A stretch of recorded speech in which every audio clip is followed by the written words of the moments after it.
Well, hello there, and welcome to podcast ENDCAST 39. Yep, that's up. We're almost to 40, dude. How do you feel about that? Feel pretty good. 40 episodes. We did miss last time. It would have been 41. Yeah. But oh wells. People, yeah, sorry Life about happens. last. That's true. Sorry about last time. We failed at that one. But we're back, and for the new peeps, like always, this is a tech video game oriented podcast with some sprinkles of politics and etc. etc. I like a little sprinkle of politics. Me too. Then they hate you more. No. It'll be 15 minutes of each section, tech, video games, and then games we played, which I only shared the news with Orvin over here. If you're wondering who this guy is, it's my friend Orvin. If you're I'm the orphan. I only shared the news with him, like the articles, like 5 minutes ago. Yeah, I am in the dark here. I'm just going to be as a commenter, and hopefully I'm decent at it, but we'll hope for the best. And I'm not using my emoji for the first time. I'm just giving it a shot. See how the workflow works. See if it saves time and doesn't make me quality. look like a fool. And it doesn't make you look like awkwardly there without an emoji. With the human imperfections. So people, let's start this. Let's get this started. As you can see, we got a source from Business Insider saying it looks like Microsoft is finally ditching the Internet Explorer branding for good with a revamped logo that looks like a wave. So what do you think of the logo, dude? I like it. It's definitely going like all the other browsers are going. You have Mozilla Fox. Mm-hmm. Right? Am I saying that right? Yeah, Firefox. Yeah, Firefox. They have a similar thing with their Fox. Like it almost has this type of blend look to it. Yeah, the curvature, and wavy. You also have the same thing with Chrome. They're doing the same thing. So there's a few. Well, no, theirs is more divided, isn't it? Or do they have theirs is just it does have the G though. Yeah, but it has this like circular look that all of them are trying to really go and hit. Yeah, I think the one that stayed the same, at least not as changing as much, is Safari's. Mm-hmm. It's always been the, what's it called, compass. Yeah. Navigating you to the north and south of the internet. Yeah, that one definitely, it's like lackluster, but it's a stamp of... Yeah, it's always just there. Yeah. So people, the company, apparently Microsoft, is going to release it on the 15th. And yeah, they're just trying to get away from the whole fiasco that Internet Explorer became. No, when you look at the E, man, you just think of what it used to be, and you're like, that's ancient. Yeah, even the E that they came from, it was kind of like, there it is, I'm showing it right now. It was kind of like, it just... Oh, there's the multiple logos. There it is. So if you go down by Tom Warren on the thingy, then you have the multiple logos. And yeah, like they've gone through quite a bit of iterations on it. Well, they're keeping the color scheme, though, with that green and blue, though. I liked the one below the dark blue one. No, the one with the... So I'm going to show him that one. Oh, yeah. I think that's my favorite. The same thing, yeah. I think that's the best one, but... I feel like they should have done that to that one where it's like it has that swirl, but then it has this like little like ring that almost goes around it. They're probably getting rid of it because they're like, get rid of the ring. Yeah. But the one I remember the most is the one next to it. That's one I saw the most. Yeah. To the right. Yeah, you're right. And so, I mean, I remember when I first downloaded Internet Explorer with that new logo there, with the one I showed you I liked the most. Yeah. I was just so mind blown. I was like, this is so beautiful. But I will say, though, your mind doesn't say Internet Explorer when you look at the new one, though. Yeah, no, it's completely gone. Yeah. And so I can see it's good. I mean, it'll be good because I honestly did have that taint that this thing was garbage. Yeah. Might as well. Just get out of it. The other news article on Tech People by TrustedReviews is this smartphone bug could let hackers spread malware to nearby Android handsets. Which, the reason why I mentioned this, there's two reasons why I put this in there. One was the thumbnail. Look at that thumbnail. Like, look at that picture. It looks legit. I actually saved it. I was like, okay, I don't know who's the creator of this, but whoever did this, I like it. It was my background for a week. I always like the Android-centric photos that would come out. Even to this, they kind of died down nowadays, but they're still there. Meme-worthy, I'd say. And the thing is, with the other thing I was thinking about this is with iOS 13 and iPadOS 13, so app developers didn't like this, but Apple made it so they can't, or it is restricted access to your Wi-Fi spots that are nearby you and Bluetooth devices, because through Wi-Fi they can talk to the router and the router tells them this router, and typically that's located within a certain spot in the world. Yeah. So it's kind of like GPS assisted with Wi-Fi. And so Apple decided that's one technique app developers were abusing to track people without using the cellular's GPS. And so they restricted access to that, and lots of people like WhatsApp, Facebook didn't like that. They were like, this can break our apps, blah blah blah blah. And well, this it's can working. break your apps. Well, that means that Something's wrong. Yeah, like the fact that you have a problem with this, like why we don't have a problem with it. Yeah, so it's just something I just thought of that. It's like I just thought of like nearby field communication through the NFC chip is what this article says, that you can affect other devices, and so it just brought me to think about that. But anyway, mostly the thumbnail though. I just yeah, that was the main thing. I opened it, I was like, this thing looks cool. I didn't care about the thingy because I felt like it wasn't even that That's relevant. another cool one. Look at that. Dude, this Apple, so the Apple's new privacy page, they'll tell you how they treat certain things by category, like their maps, iCloud, photos, everything, iMessage, and it actually goes into detail on how they do certain things. And the website's actually quite in depth and simplified, but quite simple but in depth on how they do things. And the one I just invite people to read it. The reason why I bring it up is because I'm an Apple fanboy, iSheep, whatever. And it looks good. That's the second reason why it looks actually a good website. And I third, like how you just breeze over that fact. get it out of the way first. Third reason he does is recognize it. the third reason is I think every company should have a simple like this version where they tell you what their apps and services do. But you really look at it, and not many have it. Google's is way like simple at times, but they're so broad that it doesn't cover enough.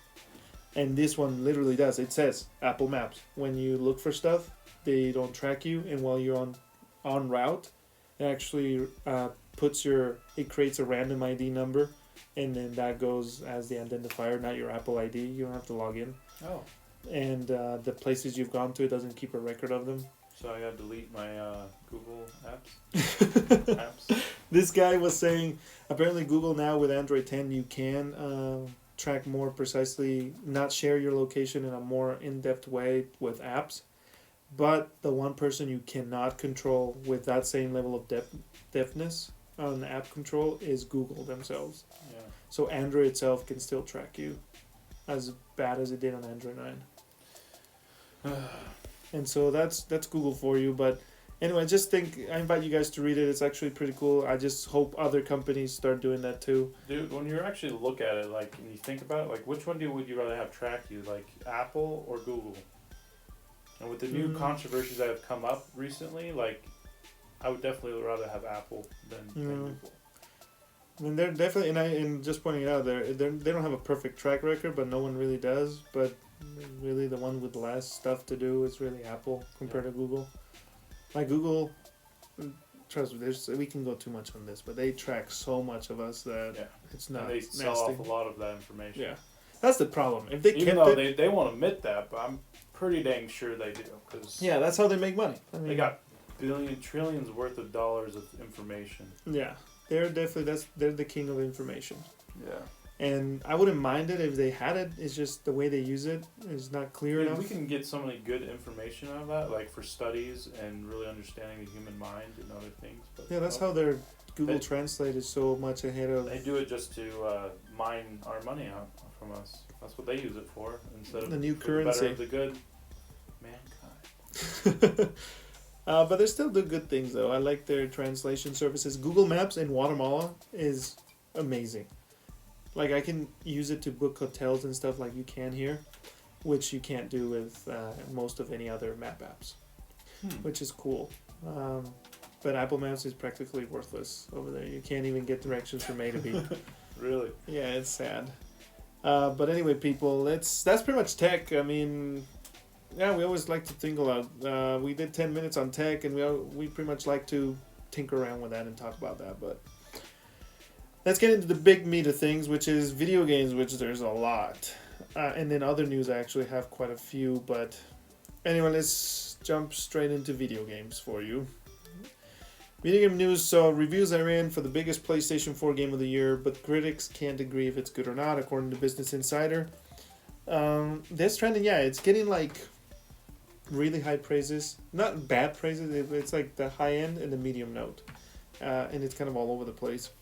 I'm just saying, critics have really lost their standing over the years, and like that, they shouldn't be called critics anymore. Like really, it's just biases and all this other crap in there. Like they're not really even trying to like diagnose the game or really break it down for each individual parts. They're just like, it made me feel, I don't really like it. And you're like, okay, well that means nothing to me.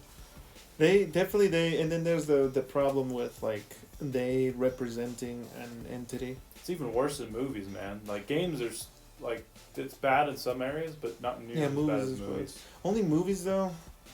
Well, the thing is, yeah, you're right. Movies is definitely like Joker. That was a huge thing.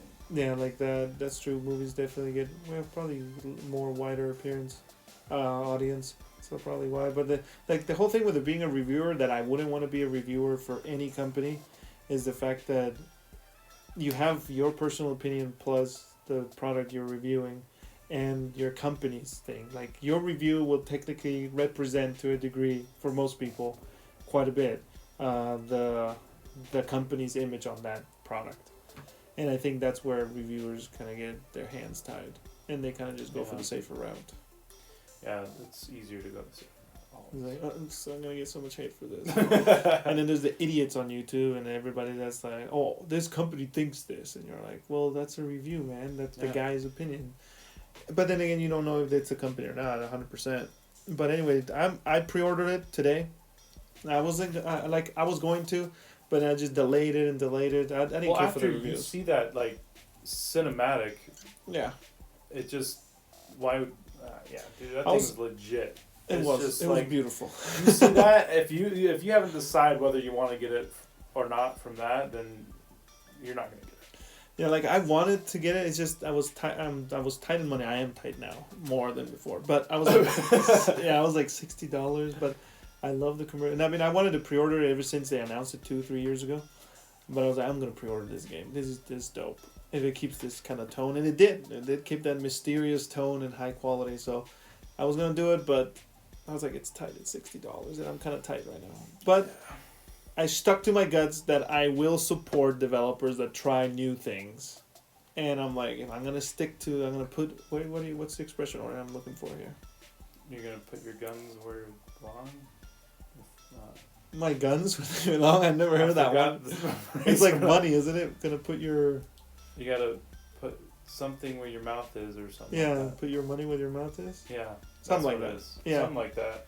Anyway, that thing. So I wasn't gonna be a hypocrite, in a sense. Yeah.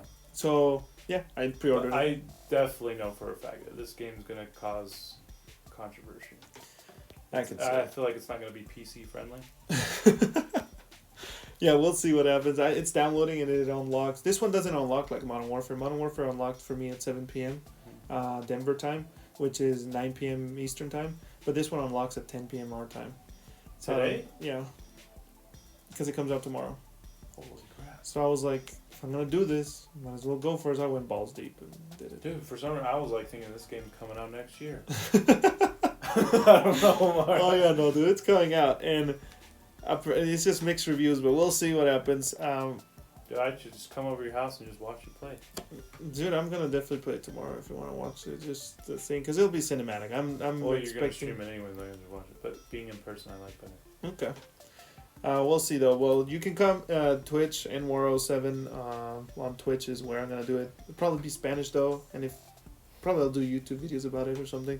Because I think it'll be either too great or it'll just be too great and collapse on itself. But I don't think it'll suck though. Yeah. Let's go into the Blizzard things, which is what you like, dude. So let's try to blaze through these because we have 5 minutes to do the video game section. Oh no, we have 10 minutes. Well, what do you think of this Diablo 4, baby? Diablo 4, freaking A, man. This game is what the people wanted. So they did have a demo there at BlizzCon, and I was able to see gameplay from Riker, and he's a popular YouTuber that a lot of Diablo fans are following. and he gives you all the latest news and everything. But he was able to sit down with the developer, ask him questions, and the game looks amazing. There's 3 classes that they have. You have a mage or a sorcerer or wizard. You know, it's all kind of the same thing. But they had that, and they finally they have the druid, which people have been wanting for Diablo 3 for so long, but they never brought it there. But they Which have one's the druid? the druid is the one that, you know, like they summon animals and they control that. Is that the guy, nature. the chubby guy on the right side? Because I remember it was the middle. It's and the one on the right, yes. And then the barbarian is the one on the left there, and then the middle one is the mage. So the barbarian is interesting in its class, though. Like, it has 2 different weapon sets that you can switch from. So as you like use different moves, it allows it so it switches your weapons to one or the other. Where you don't, instead of having manually go there, because in Diablo 2 they had it where you hit a key or you manually go in and then you can switch between your setup, but it didn't, the game wasn't really set up where you can really switch smoothly between that. Like any builds or anything, like abilities that really mesh well with that. There is a few builds that people had that, but it was mainly for like survivability and high damage. So you'd switch between it depending on what you needed at that time. But in this one, it makes it so like when you hit an ability, it switches to that weapon. And you can use it. Automatically. I like that. So it's like you use a big slam move instead of using your two-handed. It uses a two-handed weapon to do that instead of your one-handed weapons. And then the same thing with the druid. They changed it so when you use an attack, it switches to a bear or a wolf, depending on what attack you're doing, instead of where you transform into the form and then you only can use these attacks. It like changes right on the spot, like you're just constantly switching. And then they actually brought back a kind of the skill tree system, but they're doing it through talents. So you do have skills and you have talents, and skills are kind of more like Diablo 3 base, where you can kind of switch it around and everything. But the talent is like a tree, though, like you put it in and you can't go back. Okay. So you based off what you kind of want to go, you go with the talents that kind of complement the skills as you go about doing it. So it's really awesome on how they do that, because I really enjoyed the talent or the skill tree that they have in Diablo 2. But for the most part, the biggest thing that take from this is the grittiness and how it looks. That was one thing that a lot of people hated about Diablo 3 is the cartoony look of it. And somebody actually yelled when they were talking about that. They're like, "No rainbows," because instead of having cow level, they had this rainbow kid. Yeah, that's true. I remember the rainbow. So many people hated that. They're like, "This is not Diablo. Why the fetch would you put in there and take away the cow level?" Because the cow level was one of the like a stamp on Diablo's history. But with this thing, like, so many things are like, the artwork is amazing with how they did it. The cinematic was dope. That thing was dark, and they even had like before you went in, they had like nobody under 18 is allowed to come in and view this, because it may have violence or whatever in it. And dude, man, that stuff was intense. But so if you haven't watched the cinematic trailer for that, I would definitely recommend doing that. It's freaking amazing. It looks great. There's no release date yet, right? No, they haven't released it. So so what they said is it's not coming anytime soon. Not Blizzard soon. Yeah. So we probably won't see it till what? So it's gonna be probably in like 21. Yeah, I think 21. So it's probably gonna come out in 21. Because I think because of the whole controversy what happened last year, and where they like, do you not have phones, and the Diablo Immortal, which they showed an Immortal trailer. They did? Yeah. I did not see at the end that. of this thing, I watched it, but there's no release date or anything. It doesn't mention anything about when it's coming out. It just says Diablo Immortal for mobile. Yeah, the thing is, with the whole thing of that, I feel like they pushed a lot to get at least something playable, the demo, for the fans to say, hey, we got something. It's not just, we're not just going to release a cinematic trailer. Because if they don't, we wanted to really give people a look at what this game's going to be like. But they said they're far from really finishing this game. There's so many different little things that they really need to what about polish out. Overwatch 2, what do you guys think about So- that? Everybody, people, if you're excited about Diablo, let us know in the Yeah, comments. dude, Diablo, it's gonna be so good.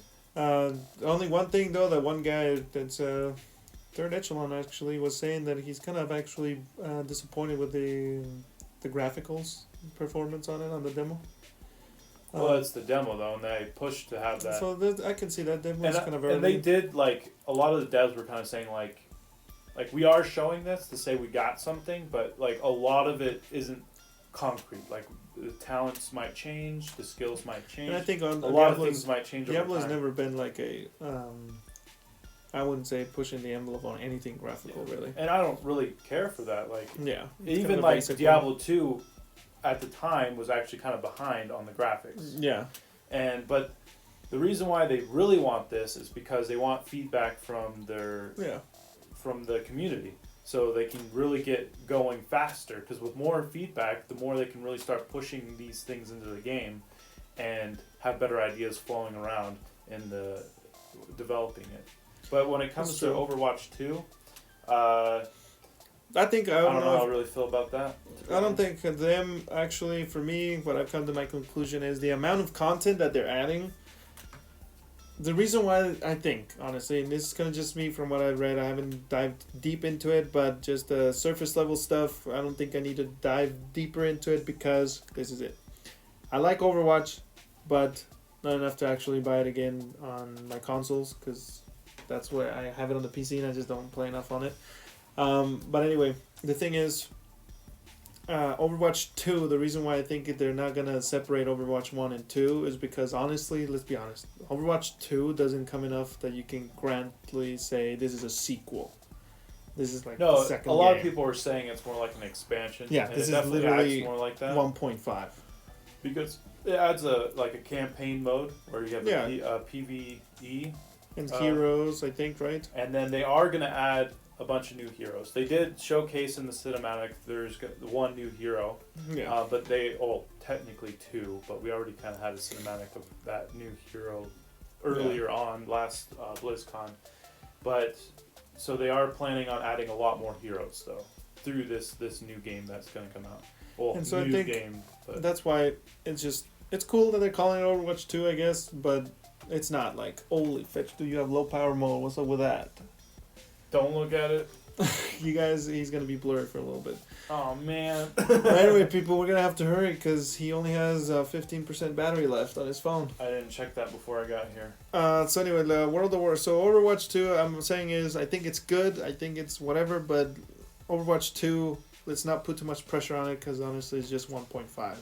Yeah. It's an upgrade to the first one, not a sequel, I would say. But if you disagree, go in the They comments are upping the graphics and do though. whatever you want. So there is a graphical change. That's true. World of Warcraft, people. I quit World of Warcraft I started with Cataclysm. Dude, I remember that when we played together and we went to level. Dude, once you get to level 20 is when it starts, but like it's. So Yeah, I actually paid to get above level 20. I got to level 50 or 45, and I enjoyed it. But Mr. Pandaria, that expansion is where I quit. I was like, okay, I'm done. Yeah, that's one. But I played Cataclysm to death. That was fun.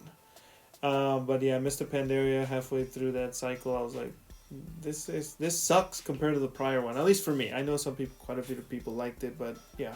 So that's that. But I'm excited for them to do that. And whatever, the cinematics from World of Warcraft are always dope. I just don't want to pay to be above that level, and World of Warcraft is too deep, too much. And for me, it's boring to send my character into a thing and use the abilities and then go out. I like PvP stuff. Yeah. Or more story, cinematic driven. World of Warcraft is like, read this, accept, which you never do, let's be honest. You're like, okay, objectives, okay. Well, that's actually the thing with like Diablo. A lot of people, because of the way they want to do it, is make it more like when you're venturing in the world that you'd interact with people, and that kind of seemed more like a what is it, not a MOBA, but an MMO. Yeah, MMO. So it felt kind of like they were going that direction, but they're like, well, we kind of wanted separate and then together, like on certain things where you get together, battle a boss.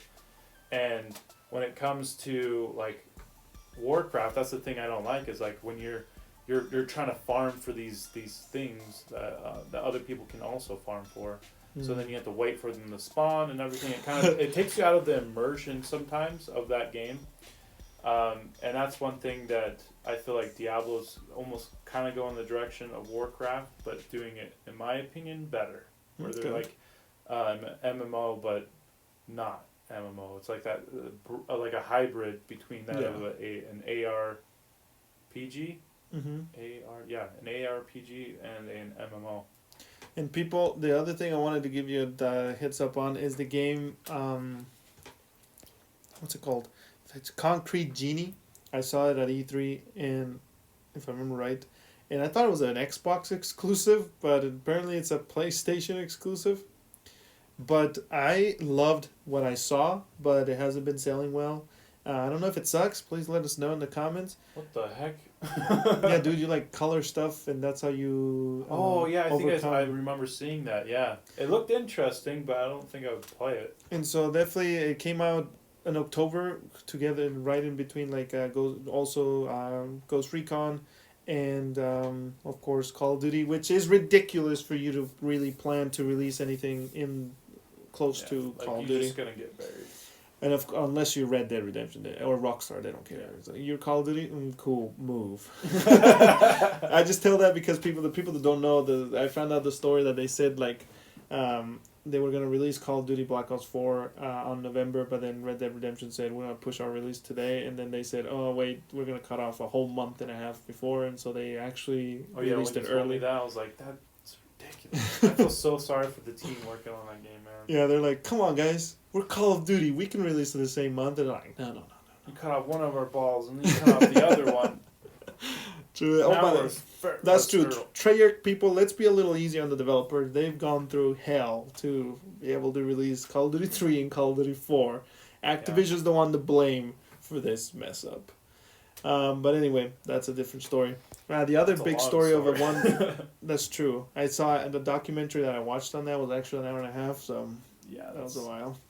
The company, though, that I've heard about this, they actually were at the Apple conference. They were the ones when the iPhone 11 Pro they announced their game, and they showed the graphical performance of the new chip, and they were showing how this company is called Giant Network, and I didn't know, but they used to be in China just as big as Tencent, but they've gone down 77% of its value. That's a lot, man. They're still big, but they're not the top anymore. Yeah, they say that Tencent and NetEase are the top ones in China. They probably stole a lot of that revenue. And it says they were one. You're gonna hate this though. They were one of the original creators of the Lootbox system, and that's how they managed to get their value. So they were valued. They're still worth a lot though. They're still worth $17 billion, but they say that that's only 77% of their original value, of what the highest peak they ever reached. But the thing is, they're the ones who created it, and that's actually what's hurt them, is the quality of their content went down, and they overdosed, from what I understand, the loot box system. And of course, like we were talking about, you cannot always be growing and growing. Eventually you collapse. That's what happened to them. I feel like when it comes to loot box, at least like the company heads and the way they view it is like a person that's a hacker or a cheater, like in how they look at a game. It's like, I can do so many different things and give myself so much money and all this other things, but then once you overdo it, you just ruin the game for yourself. You're like, now it's no longer fun. Yeah. And it's like, that's what they do. They feel like it almost like corrupts the inside of them that wants more and more and more. Yeah. And then it gets to the point where it breaks it. Yep, and that's what happened to them. A lot of what the companies are doing, to the point where people they're not going to take it anymore. Eventually you're going to get banned. The article is from South China Morning Post, and I love that it starts, the company that gave us loot boxes has lost 77% of its value. As soon as I read that, I was like, okay, I need to click. Talking about China, though, there's two things here. Gamers, apparently, this is recent. If you're under 18, you can only play 90 minutes a week during weekdays. So each day of the week, I think. And you're not allowed to play between 10 p.m. and 8 a.m. How the fetch are they going to regulate that? And on weekends, you have a maximum or holidays of 180 minutes worth of playtime per day. I guess phone gaming is going to go up. And so they're also trying to get you to, when you create an online account, it has to be your real name. so that way they can track you and they can know how much you're playing and if you're obeying rules or not. So even with mobile gaming? Yeah. So apparently they're implementing it, I think, with mobile gaming too. I don't know if it's like a law, but I know it's I feel like that's even higher than PC gaming over But there. they say consoles and anything PC, and then now mobile, you have to put your real name plus an ID number or whatever, like a So social if you security don't number. put it, how are they gonna know? Exactly. So the law is hard to implement right now, but their dream is that your online identity is tied to your physical identity. They're one in one. Dude, they're 100%, like a mirror of each other. they're turning in like one of those, like in the fantasy games or even stories where it's like you're integrating yourself into the system. Yeah. So much that like you lose yourself. You're no longer you anymore because the government owns you. And then there's this thing that I want to talk about because we're short on time. That's why I'm hurrying up, people.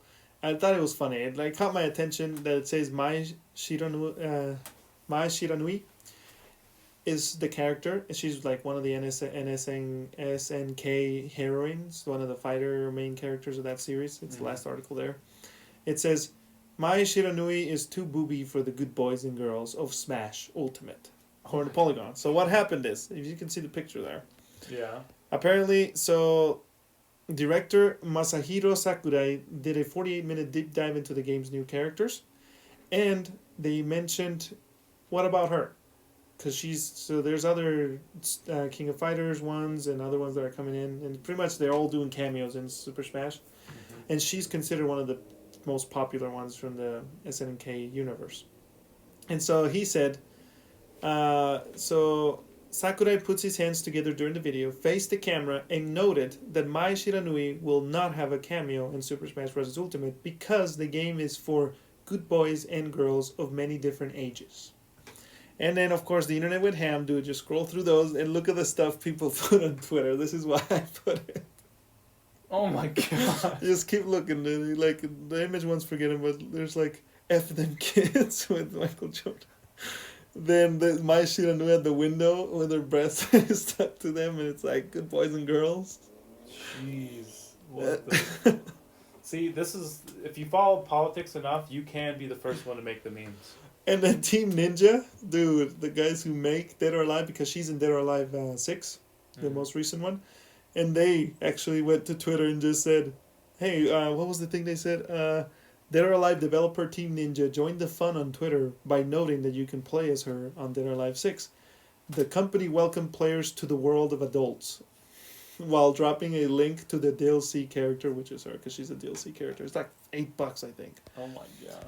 But anyway, I just thought it was hilarious. Dude, like, you could just say, oh yeah, we'll bring her over. It's just, she's going to change different, could easily, clothes yeah, and you stuff. could easily do it. That's what they do with Yu-Gi-Oh cards. Like, when they port it over to, like, the American version, they cover everything up. And some of them are so ridiculous that you're like, okay, that didn't need to happen. Like, that's going a little too far. But, you could just say, okay, in Japan, we'll have it so it's like that, or maybe slightly covered up, and then when the American version, she just fully clothed. Like, you could do that, and it doesn't take away from the character completely. I understand that she's not going to have her boobs practically hanging out, but they're still as big as they always are. Unless they shrink those too, then that's a little bit. Like they did, like I saw on Reddit a huge post about like because in Metroid. Yu-Gi-Oh they shrink the boobs too. Samus was shrunk, and then there's a huge Reddit post about like an outcry. It's like, this is a crime. This is a downgrade. You know who needed their boobs shrunk? Cortana. That's who needed them shrunk. You're telling a woman what she can do with her body. Remove them boobs. And then she's probably not even aware. There's this like guy on the internet. He's like, was it Reddit? He's all like, Cortana's hologram is not even an actual physical body. It's just a representation of her AI self. And then they're like, that gets deep. Anyway, guys, let us know what you think. I just thought it was funny that like I saw some tweets out of this. And I was like, because the Japanese, I'm like, I'm not going to read the Japanese part of this from Team Ninja because I follow them. I'm like, yeah, I'm not going to go through this. I usually translate them for studies.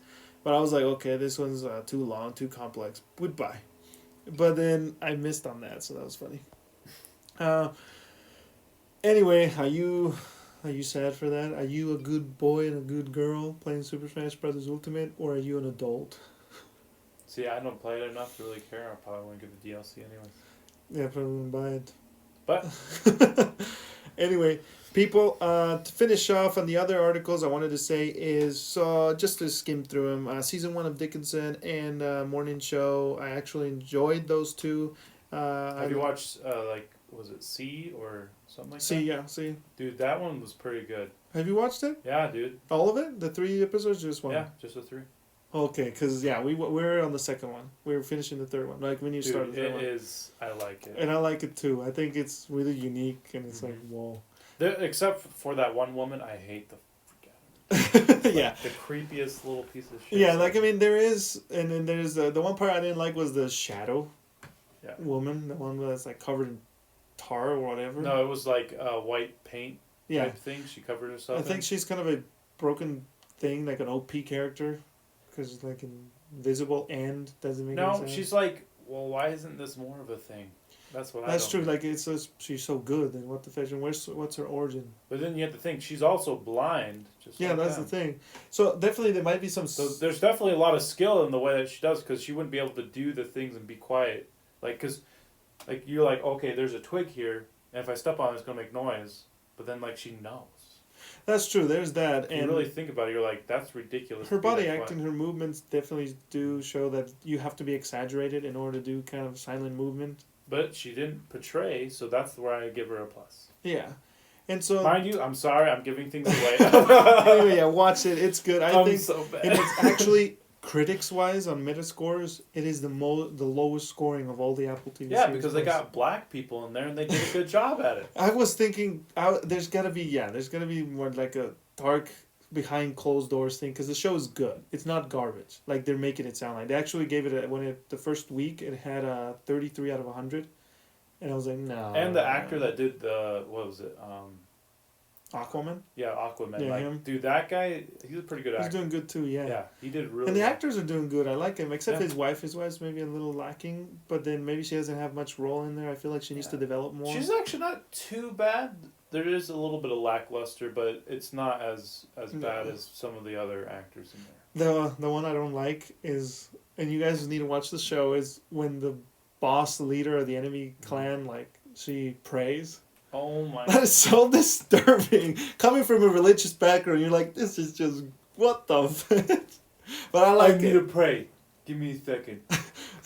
It's and like, no. I need to pray. Blow me off. What the fuck is wrong with you? It's bad, but you heresy pieces of shit. I know. And the way they killed those two peeps, dude, I was like, whoa. I was expecting them It's actually not as bad if you really think about it. Yeah, that's true, but that was something though. I was expecting them to waste resources on electricity or whatever, but your phone says 10%, so we gotta end in 2 minutes. But anyway, I liked it. People, he liked it. We approve it. Watch it. I hope they say. I think it's weekly. Mainly the whole theme behind being everyone blind is the part that I just like, because then it puts your mindset into a blind person more. Yeah. And it's really cool to think about that. That's true, because I've never seen anything like it. But mind you, at the very beginning, it's confusing as heck, because you're like, "What the? Why are they doing this? What's the point?" And then I realized, oh, they're all freaking blind. No wonder. Dude, and then that one guy, old dude, that gets his ears is stabbed, dude. And so he's literally blind and deaf. No, I shivered. Yeah, when you think about it, and you're like, "Oh, dude, that guy's life shoes." Yeah. I think they burned him afterwards anyway, so. Yeah, but living no. Okay, I'd go kill myself. You're like, goodbye, world. I don't know, man. But anyway, guys, I think the show is really good, and it doesn't deserve the crap that critics are giving it. Stephen King's love apples? Oh, yeah, he loves, what was it? Stephen King loves the morning show. And actually, the morning show, for me, the first episode was really hard to get into. I was like, this is nothing like I thought. I only watched a little bit of the first episode. I don't want to get much into it yet. At the very end, I was like, I'm intrigued. It turns completely, and I'm like, I want to give it a shot. But anyway, it's hard, though, at first. At least for me, it's too chaotic. The one thing I want to point out is fetching. Nobody watched Top Gear after those two guys. I forgot their names. They went to Amazon and did their own thing called the Grand Tour, I think it's called. But anyway, people, don't listen to Top Gear. They're garbage. They actually lied on their Taycan Turbo against the Tesla Model S performance speed on how fast or quick they were. Really? They actually, they used a Model S that was... So the Taycan's actually most recent model, like a year old or less, if I remember right. they use a 2 years ago Model S to go against it. It's kind of like putting the iPhone from 2 years ago versus the current one. Yeah. It's like, yeah, an iPhone 7, no, yeah, an iPhone 10 or iPhone 8 against an iPhone 11 Pro. It's just not fair. And so they did that, and of course it beat it by a small margin. And of course... Okay, that makes it even more sad. It's like it's an older thing, and it only beat it by a small margin. Yeah, if you look at the picture there, it says 0 to 60. The Taycan got, I'm probably butchering that name, but anyway, it's a Porsche model, I think. 2.61 to reach that, and the Tesla Model S did 2.68. And that's a 2-year older car. And so it's sad. It just makes the point even more clear. Exactly. And then they said, actually, we did do it. They confessed, but they said it was because of their reasoning was mess. I even read it and I was like, that makes no sense. So anyway, Top Gear, who cares? They're I never old cared news. for him anyways, but Dickinson, I actually like it because they add modern music, hip hop music to a older style show like Pioneer Days. So it's actually kind of good. I liked it. Civil War Days. And it's the one thing though that I wanted to recommend, and I think we're out of time here though. But the one thing I liked a lot was Microsoft tried a 4-day work week in Japan, and productivity jumped 40%. what do you mean work week? So 4 days instead of 5, and their productivity says went up 40% compared to a 5-day.